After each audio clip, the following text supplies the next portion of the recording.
everyone, and welcome to our weekly video update from Mark Cutlet Seeds. We may be nearing the end of our annual video career, so stay tuned for some of our email updates in the future.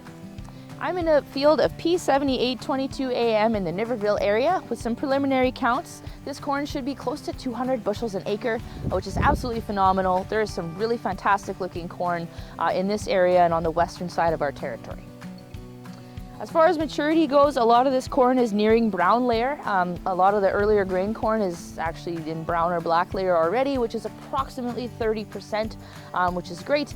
The forecast doesn't exactly look like good drying weather, but we'll take what we can get. In silage corn, we have weighed our first silage trial of 2025, and the results are good. We're seeing between 17 and 19 tons an acre with some really good nutrient profiles and high starches in some of our hybrids.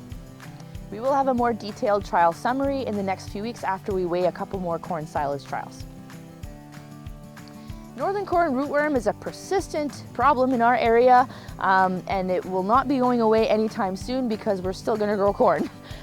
So some things to look for, especially at this time of year, are some lodged plants in big areas that is not coming from a bear, but rather a beetle, where they've fed on those roots in the spring and that corn is all lying flat. The other giveaway is those clipped silks from the feeding earlier on in the season when those silks are emerging. So this is a very significant yield loss from this insect, and this is something serious that we're encountering more and more. So there's two ways to work around this. Ultimately, rotating out of corn, even just for 1 year, can have a really big impact on those populations. And the second thing is using those Pioneer genetics. Pioneer's really ahead of the game on those below ground Bt proteins and helping you eliminate those pests in the spring so that we don't see any of the lodging like you see here.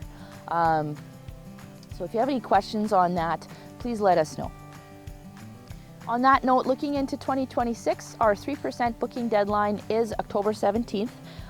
This is an extra 3% discount just by making a soft booking, I guess, by that date. And this is an excellent way to show which hybrids we're calling for, as well as those special traits like the Q and the V for the northern corn rootworm, and special seed treatments for cutworms and things like that. So we will be in touch with you in the next month or so to book some of those early acres or early seeding plans.